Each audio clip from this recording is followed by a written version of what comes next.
winter wind cut through the Colorado high country like a rusty blade, carrying with it the promise of snow and the smell of pine smoke from distant chimneys. Mabel Hardy trudged along the rutted wagon road that connected the scattered homesteads to the town of Redemption Falls, her boots crunching through frozen mud with each labored step. On her broad shoulders rested a 50-pound sack of flour, payment for 14 hours of scrubbing floors at the Mercantile, though the bag should have been twice that size for the work she'd done. "You eat more than the others, so you work for less," Mr. Hendricks had said, not even bothering to look up from his ledger. "Fair's fair." Mabel had learned long ago not to argue.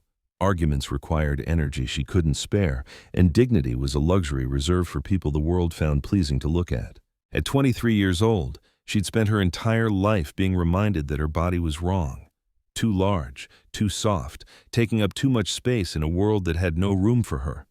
The children in town called her Elephant Girl when they thought she couldn't hear. The women whispered about her behind gloved hands. The men looked through her as if she were made of glass. The only thing that truly belonged to her was the thick wool coat she wore, patched and repatched, faded from black to a mottled gray, but warm. Her mother had made it for her before the consumption took her 5 winters past. It was the last thing of value Mabel owned, and she wore it every day from October to April, sleeping in it on the coldest nights in her drafty cabin at the edge of the timberline. The sun was setting behind the mountains, painting the snowfields orange and pink, when Mabel heard the sound that would change her life. A wet, rattling cough from somewhere off the road. She stopped, the flour sack shifting on her shoulders. For a moment, she considered walking on. Night was coming, and her cabin was still 2 miles distant. Whatever was making that sound was none of her concern. But Mabel had learned something else in her 23 years. When you've been invisible your whole life, you notice the invisible things. Things other people walked past, things other people deemed unworthy of attention. She set the flour sack carefully on a flat rock and pushed through the scrub oak toward the sound. 20 feet from the road, she found him. The man was sprawled face down in a shallow ravine, one arm twisted beneath him at an unnatural angle. His buckskin shirt was dark with blood, fresh blood, still wet and gleaming in the failing light. His breathing came in short, desperate gasps.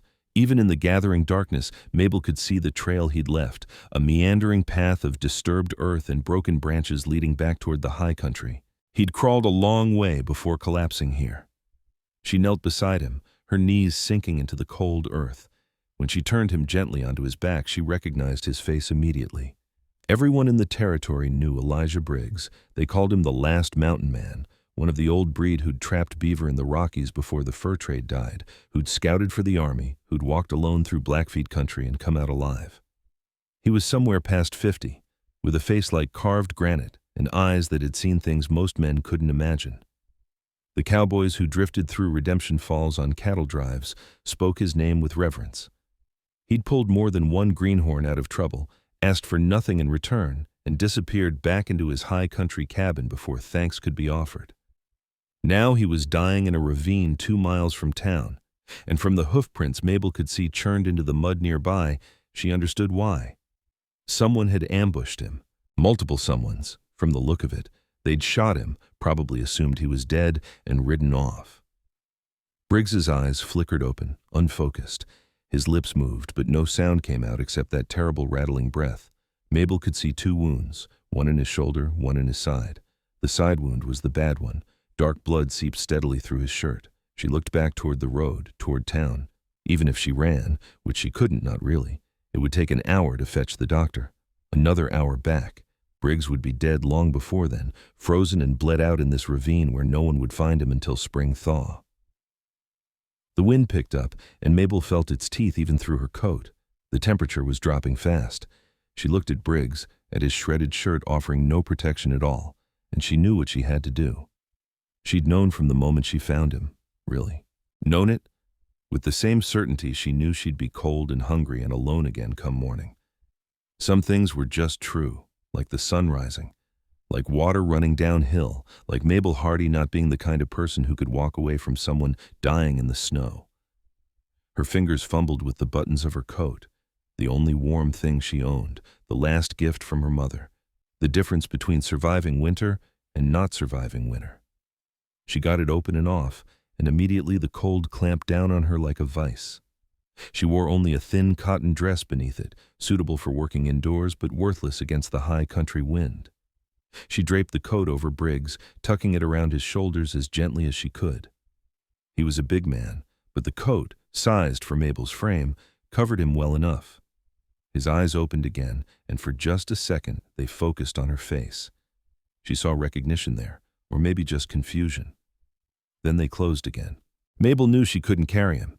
He was too heavy, and the ravine too steep, but she could drag him, and that's what she did. She hooked her arms under his shoulders and began pulling him backward toward the road, inch by terrible inch. Her muscles screamed, her breath came in burning gasps, the cold bit into her exposed arms and back. She fell twice, and both times she got up and kept pulling. It took her 30 minutes to move him 20 feet. By the time she got him to the road, she couldn't feel her fingers. Her dress was soaked through with sweat that was already starting to freeze. She left him there long enough to retrieve the flour sack, then began the slow, agonizing process of dragging him toward her cabin. She didn't make it far before she realized she needed a different approach. Using leather straps from the flour sack and some rope she'd been carrying to tie the bag shut, she fashioned a crude harness. She looped it under Briggs's arms and across her own chest, converting herself into a human sled dog. It was easier that way. Not easy, but easier. She could use her legs, her whole body weight. The 2 miles to her cabin took 3 hours. Mabel stopped counting the times she fell, stopped counting the times she wanted to quit.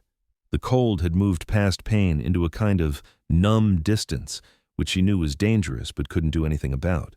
Briggs was unconscious now, which was probably a mercy. She talked to him anyway, a constant stream of nonsense to keep herself moving. Almost there. Not far now. You're going to be fine. We're going to be fine. Just a little further. Stay with me. Don't you dare die on me, Mr. Briggs. I didn't give you my coat so you could die anyway. That would be wasteful.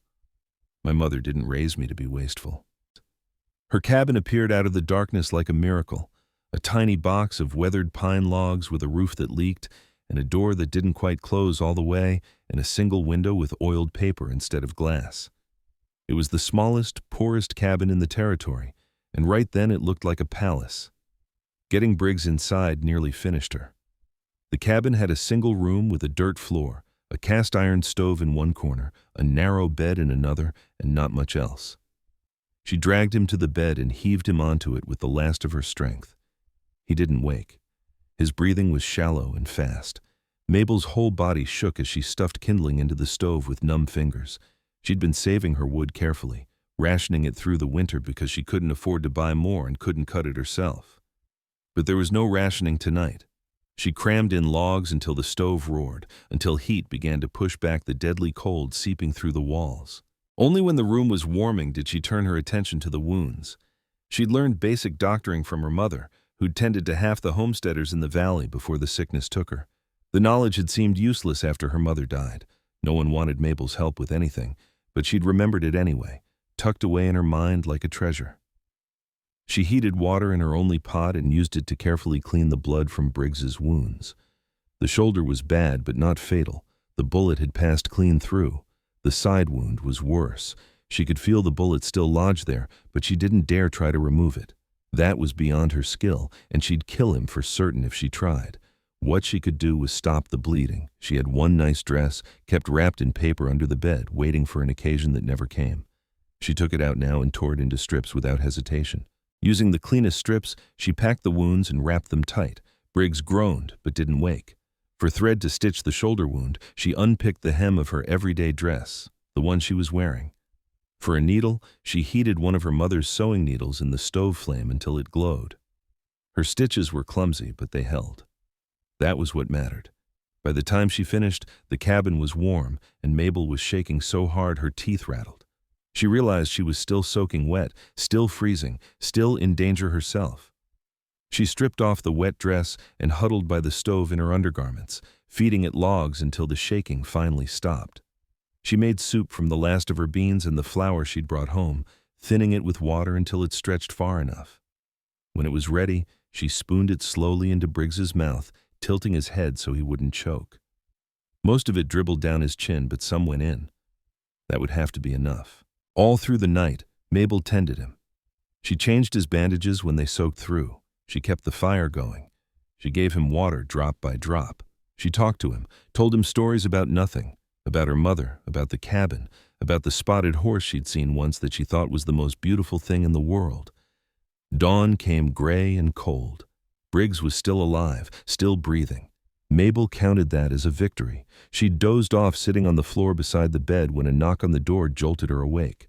She scrambled up, heart pounding, and peered through the gap beside the door. It was Mrs. Carmichael from the nearest neighboring cabin, a mile and a half away. Mabel cracked the door open. "Morning, Mrs. Carmichael." The older woman's eyes widened slightly at Mabel's appearance. She'd put her everyday dress back on, but it was wrinkled and stained, and she knew she looked like she'd been dragged behind a wagon. "Morning, Mabel. I saw smoke from your chimney all night. Thought I'd check you hadn't set yourself afire." "Just cold," Mabel said. "Used extra wood." Mrs. Carmichael's eyes were sharp, trying to see past her into the cabin. "That all?" "That's all." "Funny thing, someone said they saw you on the road last night without your coat, said you looked like you were dragging something." "Flour sack broke," Mabel lied. "Had to drag it. Left my coat by accident when I stopped to fix it." Mrs. Carmichael didn't believe her. Mabel could see that plain enough. But the woman just nodded slowly. "Well, if you need anything, you know where I am." "Thank you, ma'am." After Mrs. Carmichael left, Mabel checked on Briggs. His forehead was hot, fever setting in, which she'd expected.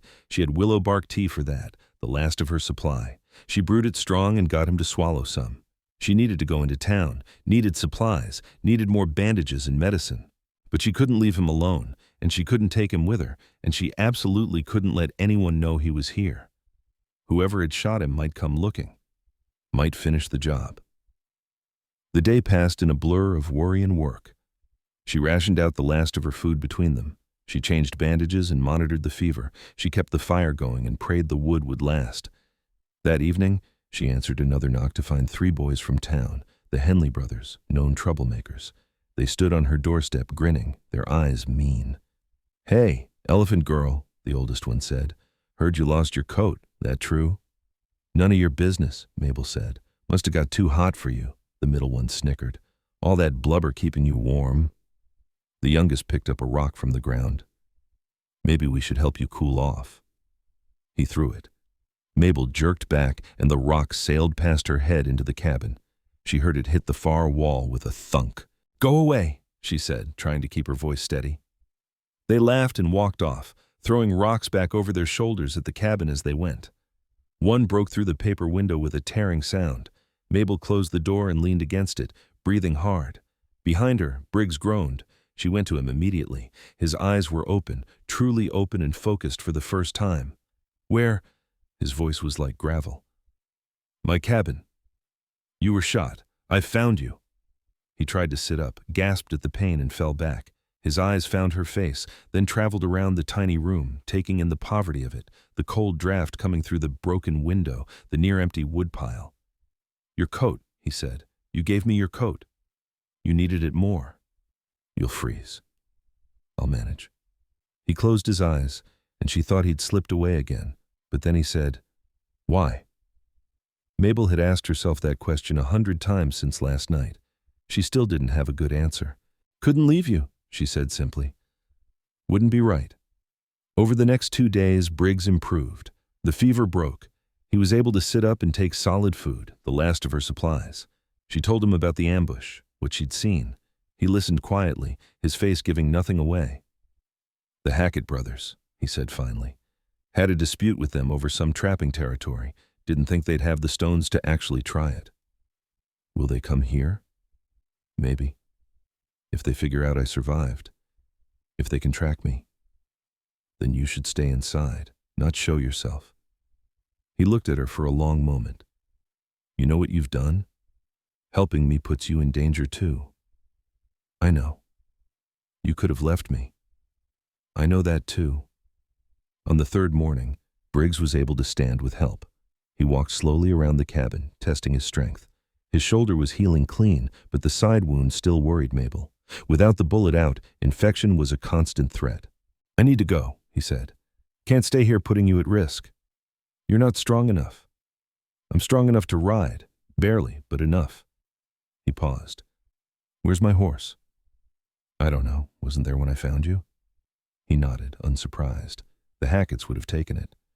I'll manage. How? It's 5 miles to town, further to anywhere else. You'll never make it on foot. I've walked further. Not with 2 bullet holes in you. They argued for an hour. Mabel won by the simple expedient of hiding his boots. He couldn't walk 5 miles in winter without boots, and he wasn't strong enough to take them from her by force. That afternoon, she made the trip into town herself. She had nothing to trade for supplies except the flour sack Hendricks had paid her with, and she needed to convert it into medicine and bandages. The walk took her 2 hours without Briggs's weight to drag. She kept her head down the whole way, avoiding eye contact with the few people she passed. At the Mercantile, Hendricks looked her up and down with his usual distaste. No coat, Mabel? Finally decided to stop being so modest? Behind him, 2 other customers laughed. Mabel felt her face burn but said nothing. She set the flour sack on the counter. Need to trade this. For what? Medicine, bandages, willow bark if you have it. Hendricks raised an eyebrow. Someone sick out at your place? Just want to have it on hand. He didn't believe her either, but he made the trade, at terrible rates that left her with half what the flour should have been worth. She took it without complaint and left. On the way out of town, she passed a group of women outside the church. They stopped talking when they saw her, then resumed in exaggerated whispers the moment she passed. I heard she gave her coat to some drifter. Well, she certainly doesn't need it. Probably stays warm just fine on her own.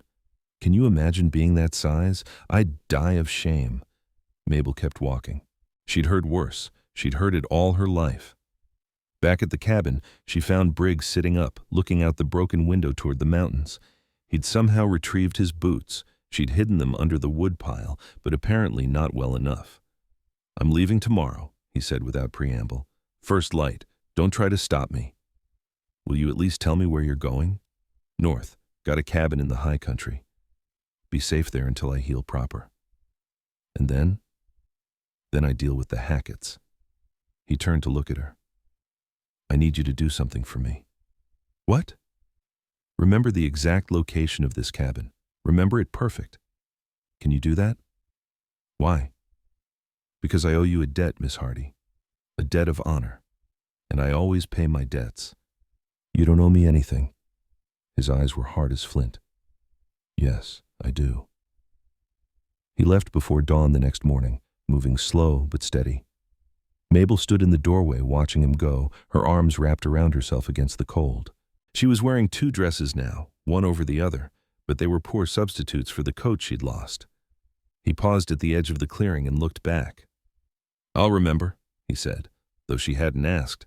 Then he was gone into the trees. The days after Briggs left were hard. Mabel was out of food and nearly out of wood. She went back to work at the Mercantile, enduring Hendricks's complaints and short pay. The other workers whispered about her missing coat. Someone started a rumor she'd sold it for whiskey. Someone else said she'd traded it to a trapper for favors. The stories got meaner the more they spread. The Henley boys came back twice more, throwing rocks and shouting insults. Mabel stopped answering the door, just sat inside and waited for them to leave. The broken window let in cold and snow. She stuffed it with rags, but it barely helped. 3 weeks after Briggs left, Mabel woke to find she could see her breath inside the cabin. Her wood was gone. She'd burned the last of it during the night. She had no money to buy more and no strength left to cut it herself. She lay in bed, too cold to move, and wondered if this was how it would end. Then she heard the horses. At first she thought she was dreaming, but the sound grew louder. Not one horse, but many. Dozens. She dragged herself to the window and looked out. They were lined up in front of her cabin like an army. 30 men on horseback, all wearing the rough clothes of working cowboys. Some she recognized from cattle drives through town. Others were strangers. But leading them, sitting tall in his saddle despite the bandages she could see under his shirt, was Elijah Briggs. Mabel stumbled to the door and pulled it open. The cold hit her like a fist, but she barely noticed. She stood in the doorway, staring. Briggs dismounted slowly. The other men did the same, moving in unison like a trained unit. They were all armed, rifles in saddle scabbards, pistols on their hips. They looked like they'd ridden a long way. Miss Hardy, Briggs said formally, his voice carrying across the clearing. I've brought some friends to help settle a debt. I told you. I know what you told me, but here's what's true. He turned to address not just her but everyone assembled, his voice loud and clear. This woman saved my life when I was bleeding out in a ravine, when I would have frozen to death before morning. She found me. She gave me the only coat she owned, the only warm thing she had, and dragged me 2 miles in the freezing cold. She used her last supplies to tend my wounds. She gave me her food and her bed and kept watch all night to keep me alive. He paused, letting that sink in. And while she was doing that, this town was laughing at her, mocking her, calling her names and spreading lies about why she had no coat. The same town that claims to be Christian, the same town that talks about honor and community. Not one of you lifted a finger to help her. Not one. The silence was absolute. Mabel could see faces peering from nearby cabins now, neighbors drawn by the commotion. Briggs continued, I ride with men who understand honor, real honor, not the kind you talk about on Sundays. When one of us owes a debt, we all owe that debt, and we pay our debts. He gestured, and the men began to move. It was coordinated, purposeful. Half of them dismounted and started unloading supplies from pack horses, lumber, tools, food, blankets, a new cast-iron stove. The other half moved to different positions around the cabin, assessing it with professional eyes. We're going to fix this place, Briggs said, speaking to Mabel now. Make it proper, weather-tight, and we're going to make sure certain people in this town understand that you're under our protection now. Mabel found her voice. You can't. This is too much. It's not enough. Briggs stepped closer, lowering his voice so only she could hear. You gave me everything you had when you had nothing to give. You risked your life. You could have walked past, could have left me. No one would have blamed you. But you didn't. Anyone would have. No. His voice was firm. They wouldn't. And we both know it. For the next 3 days, the cabin transformed. The men worked in shifts, never fewer than 10 on site at any time. They tore off the leaking roof and replaced it with proper shingles. They chinked the walls with fresh mortar. They installed a real glass window. They built a woodshed and filled it with enough cut wood to last through next winter. They dug a proper root cellar and stocked it with supplies. They built furniture, a real bed frame, a table with chairs, shelves for storage. They brought her things she'd never owned, good cookware, warm blankets, a supply of medicine, a rifle for protection. One of the younger cowboys was a carpenter. He made her a rocking chair and carved her name into the back. The whole time, Briggs supervised with quiet authority. Men twice his age deferred to him without question.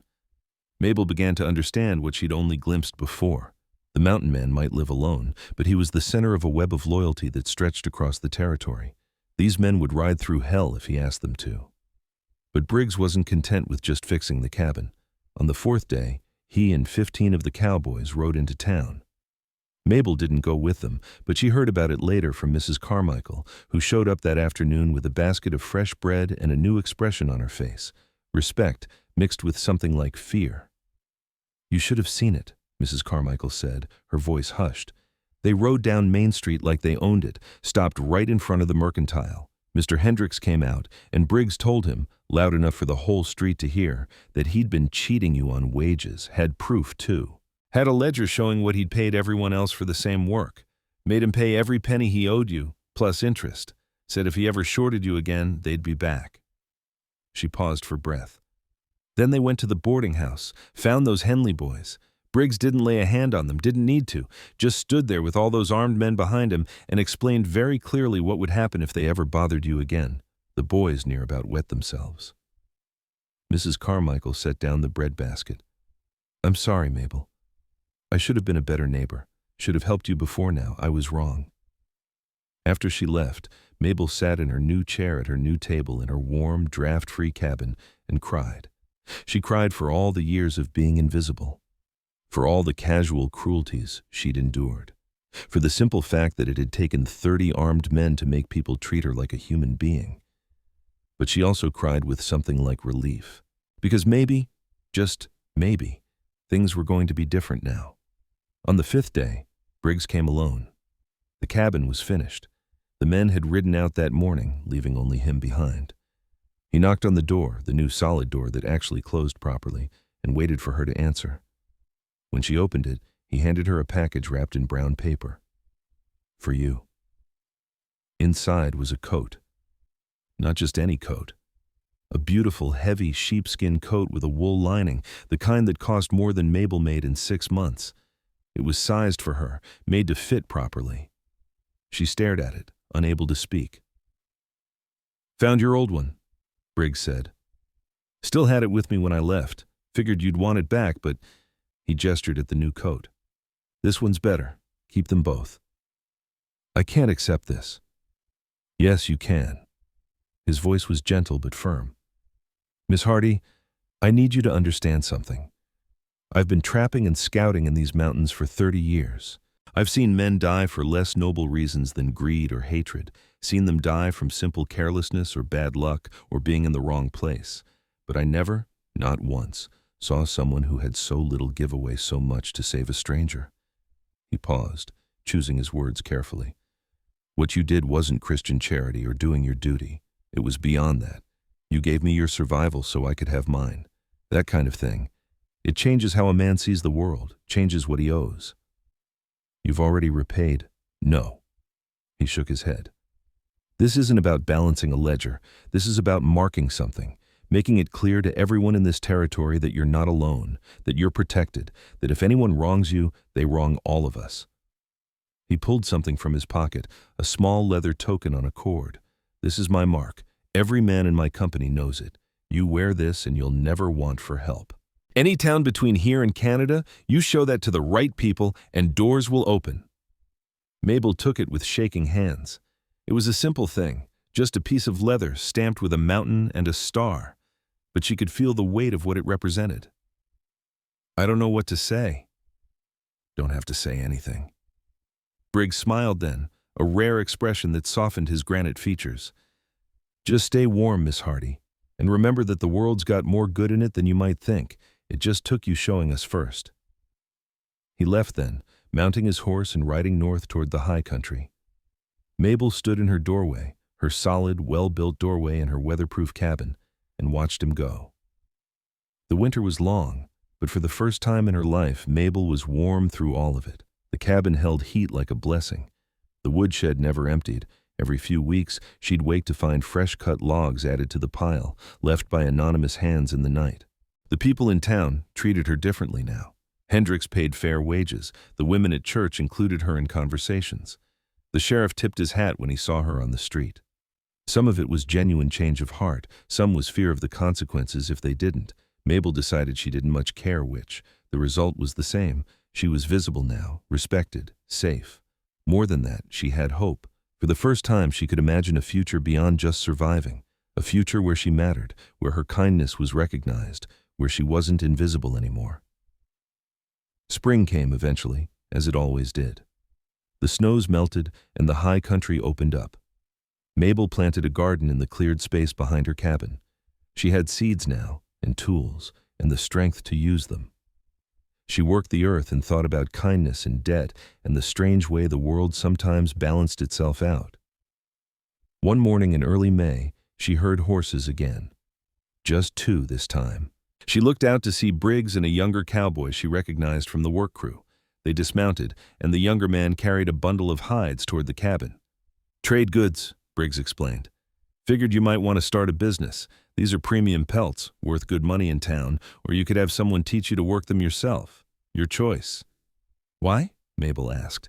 It was becoming her most common question. "Because you deserve more than scrubbing floors at Hendricks's store. You're smart, and you work hard. Should be working for yourself." The younger cowboy set down the pelts and tipped his hat to her. "Ma'am, name's Cooper. I've got some skill with leatherwork. Be happy to teach you if you're interested. No charge. Consider it part of the debt." Mabel looked between them, at the quality pelts, at the genuine offer of mentorship.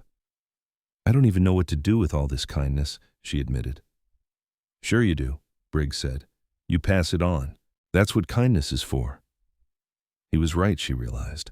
The coat she'd given him had multiplied into 30 coats, into a rebuilt cabin, into a future.